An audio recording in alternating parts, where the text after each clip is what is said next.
안녕하십니까. 반도체 소식을 전하는 구독 달팽입니다. 엔비디아가 올해 들어서 주가가 20%가 폭락했습니다. 테슬라에 이어서 두 번째로 하락폭이 큰데 많은 사람들이 엔비디아에 대한 우려를 얘기를 하고 있습니다. 뿐만 아니라 오늘 제목처럼 엔비디아의 성장 엔진이 멈추는 거 아닌가 이런 얘기를 많이 합니다. 젠슨 황은 그게 아니다. AI GPU의 수요는 여전히 폭발적이다 이렇게 얘기하지만 시장은 그렇지가 않습니다. 엔비디아가 오늘처럼 이렇게 위대한 기업이 된 이유는 젠슨 황이 전판 1등 문화입니다. 1등 문화 하면 생각나는 기업이 있죠. 우리 삼성전자입니다. 삼성전자도 지난 32년간 메모리 반도체에서 1등이었습니다. 그렇지, 세계 최초 뭐 이런 것들 참 그런 말 속에서 살았는데 삼성전자도 고개를 숙였고 엔비디아도 지금도 여전히 성장을 하긴 하지만 시장에서 요구하는 거에 비하면 상당히 적다는 얘기죠. 그래서 엔비디아는 직원들에게 독립성을 부여하고 동시에 최고 수준의 성과를 요구를 합니다.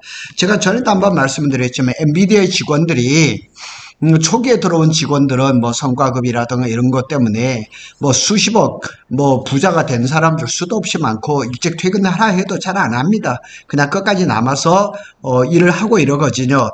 자, 이 문장을 한번 보겠습니다. 아주 재미있고 심각한 얘기입니다.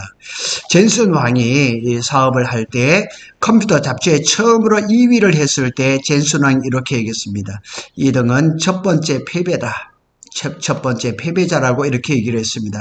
1등을 하라는 얘기죠. 그래서 지금까지 빅테크 기업들은 어떻게 생각했냐면 더 좋은 반도체를 더 빨리 더 많이 집어넣으면 최고의 성능, 최고의 기술 패권을 잡을 수 있다 이렇게 얘기를 했어요. 고비용에 고사양에 고성능 이것이 지금까지의 공식이었어요. 완전히 공식이었었는데 중국의 저사양 고성능 말이 안 되죠.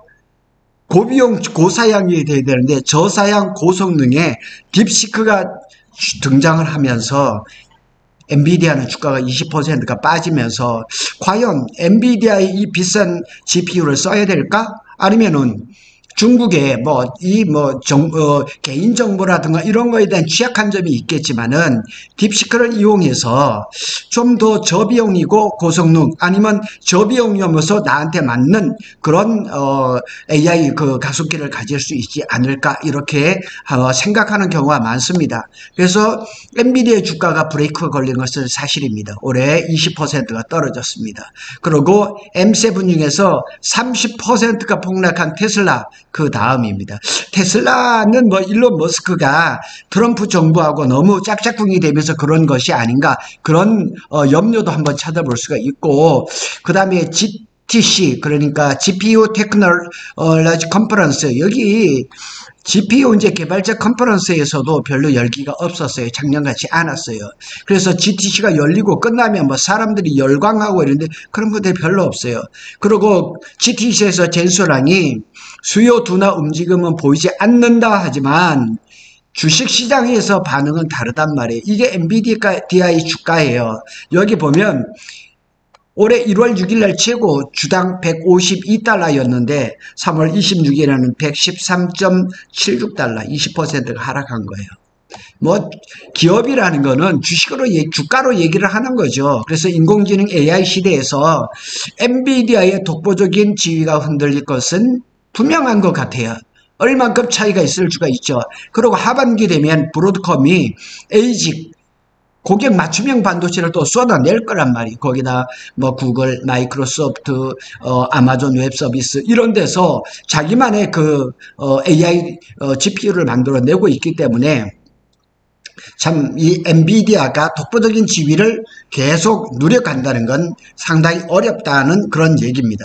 그래서 수요 증가세가 둔화했고 특히나 이제 미국하고 중국하고 무역 갈등 이게 굉장히 반도체에서도 굉장히 힘듭니다. 그래서 중국산 AI 딥시크가 고성능 GPU 없이도 LLM 그러니까 거대 언어 모델 이거보다 그냥 그런 것과 거의 맞먹는 이런 것들을 만들어내면서 가격 파괴 조짐이 나타나기 시작했다는 얘기입니다. 자, 여기 보면 이 그림 하나가 다 설명해 줍니다. 여기 이제 딥시크가 있고, 그러니까 저비용, 뭐 그냥 고사양, 오픈 AI는 고비용 고효율입니다. 그리고 이제 오픈 AI의 샘 올트먼이 뭐 지난주하고 올해도 얘기를 하지만은 정말 이 오픈 AI 같이 GPT에서 이 가사 뭐 그림 이렇게 그림 만들어내는 거 그거 이제 그만 좀 해달라는 거죠. 너무 그것 때문에 막 그냥 자기네들 데이터 센터가 녹아내린다 이런 얘기도 하고 있습니다. 자, 이제 한 번씩 살펴보겠는데요. 이제 여기 보면 제목이 이제 차이나 테크의 역습입니다. 딥시크 얘기를 하는 거죠. 자, 여기에 보면 알리바바의 이제 총수가 이런 얘기를 했습니다. 미국에서 나오는 AI 투자 관련 수치에 대해 여전히 경악하고 있다. 일종의 버블 조짐이 보인다. 그러니까 뭐 그냥 그 스타게이트에서도 보면 뭐 어마어마하게 700억 달러를 그냥 쏟아붓겠다 이러는데 그게 버블이 아니냐 이런 얘기가 많이 합니다. 자, 여기 보시면 사람들이 데이터 센터 수요가 5천억 달러 이 스타게이트를 얘기를 하는 겁니다. 그리고 734조 어마어마한 거죠. 수천억 달러에 이른다고 말하는데 나는 그런 자금이 전부 필요하다고 생각하지 않는다.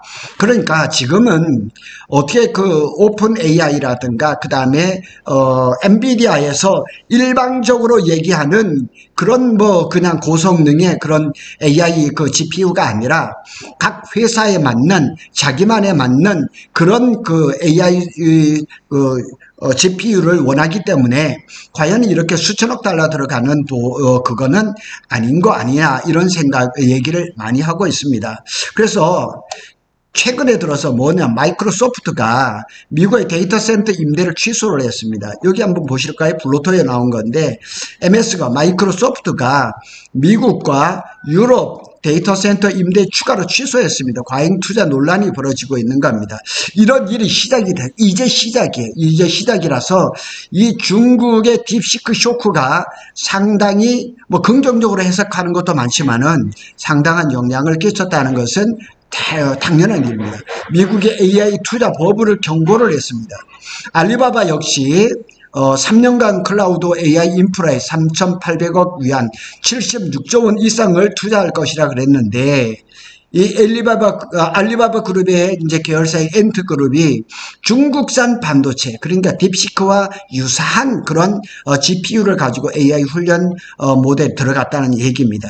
그래서 미국의 봉쇄가 강화될수록 중국 AI 생태계가 점점 진화하고 있다는 사실 이건 분명합니다. 그래서 딥시크뿐만 아니고요.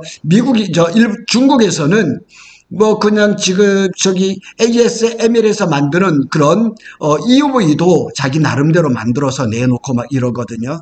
그러니까 미국이 중국을 너무 견제하다 보니까 나름대로 중국이 생태계를 만들어 가고 있는 것 같습니다. 여기 한번 볼까요? 미국의 3대 이제 빅테크라고 얘기할 수 있는 이 아마존도 1,000억 달러, 약 147조 원.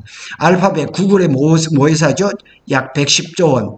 그 다음에 메타 플랫폼스, 페이스북의 모회사죠? 여기도 약 95조 원. 그러니까 이걸 합치면은 이거 두 개 하면 250조, 거의 350조에 다르는 이런 그냥 비용을 쓰겠다고 하는데 이게 좀 너무 과하지 않을까 이런 얘기가 나오는 거죠. 자, 엔비디아는 뭐 GTC 2025에서 지금 블랙웰 여기가 나오는데 하반기에 이제 블랙웰 울트라가 나오고 또 루빈이 나오고 루빈 울트라가 나오고 28년엔 파인만이 나옵니다. 이런 로드맵을 다 얘기를 했는데 과연 시장이 이 로드맵대로 갈 거냐는 얘기죠. 중국의 딥시크, 그 다음에 미국의 이제 여러 빅테크들이 자기만에 맞는 ASIC 반도체를 막 내놓을 거니까 참 이게 총 소유 비용 TCO라고 얘기하는데 다시 쉽게 얘기하면 가성비입니다. 구매에서부터 폐기할 때 모든 비용을 합한 금액을 얘기를 하는 거예요. 그러니까 지금 사람들은 좋은 거 좋다 이거예요. 그렇지만은 과도하게 비용이 들어가는 건 싫다는 얘기죠. 이런 얘기가 지금 되고 있습니다.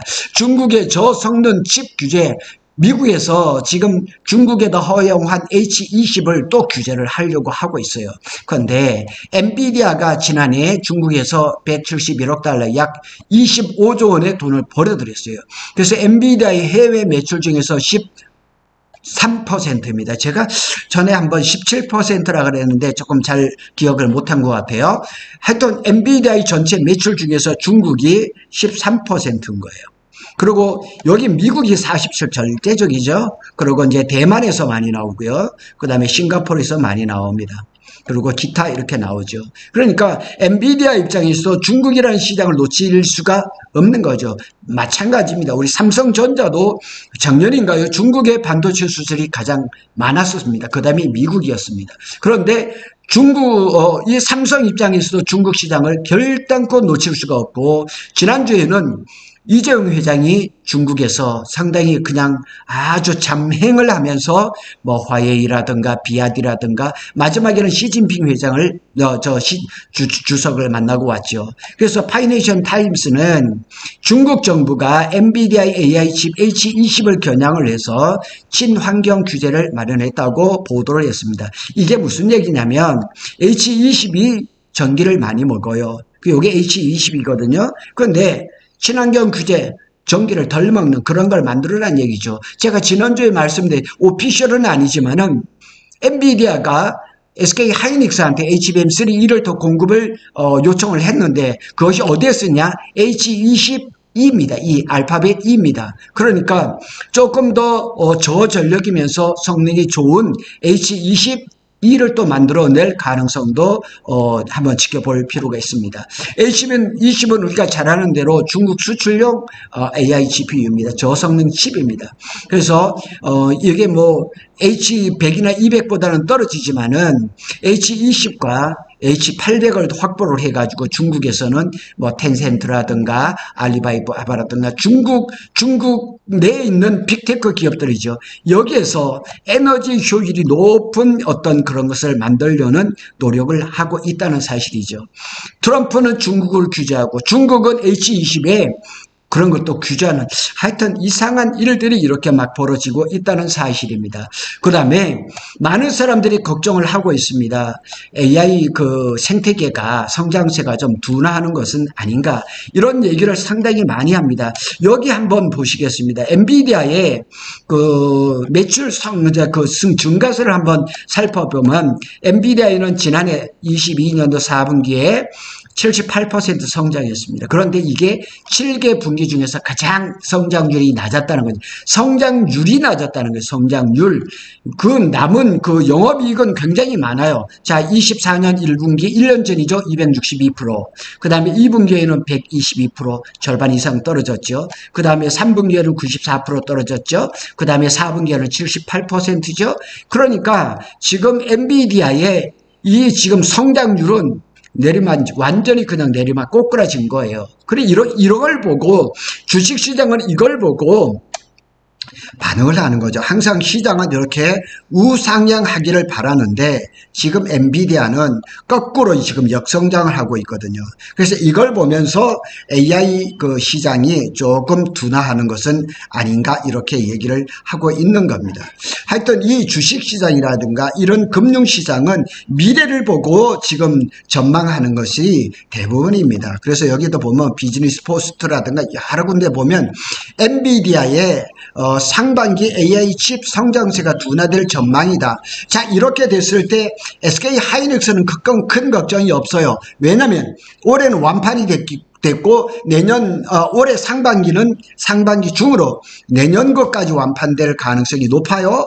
그러면 SK 하이닉스의 HBM 또 관련 반도체가 수출이 조금 둔화될 가능성이 있어요. 그런데 삼성전자를 또 생각해 볼 수가 있죠. 이렇게 둔화가 되면 기술 개발이 늦은 삼성전자 입장에서는 약간의 시간을 버는 것은 아닌가 하는 그런 생각을 또 할 수가 있는 거예요. 우리는 SK 하이닉스도 봐야 되고 삼성전자도 봐야 되기 때문에 이렇게 가정을 해보는 겁니다. 빅테크가 AI 인프라 비용의 효율화를 이제 계속 꾀하는 거죠. 과연 엔비디아의 비싼 블랙웰을 쓸 것인가, 아니면 중국의 딥시크를 쓸 것인가, 아니면은 자기들 나름대로의 에이직 그냥 주문형 반도체를 써야 될 건가, 이런 그 고심을 안 할 수가 없는 거죠. 참 이런 중요한 때가 온 거예요. 그래서 많은 이제 증권 애널리스트들이 분석을 합니다. 증권 애널리스트들이 말대로 되지는 않겠죠. 그렇지만 그들도 이 단기간 안에 이런 우려를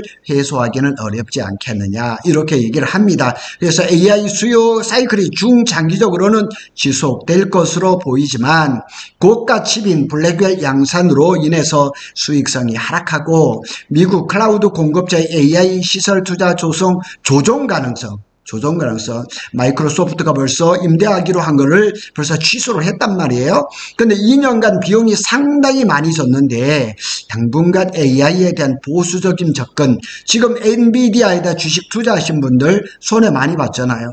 작년에 열광적인 분위기들 없어졌습니다. 굉장히 많이 지금 미국의 반도체 기업들이 굉장히 지금 다운돼 있거든요.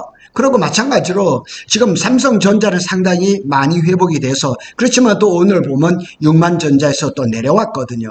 이런 기조가 당분간 이루어질 것 같아요. 그러나 이제 오늘이 지나고 내일이면은 이제 올해 2분기에 들어가거든요. 2분기에 들어가면 반도체 시장이 달라집니다.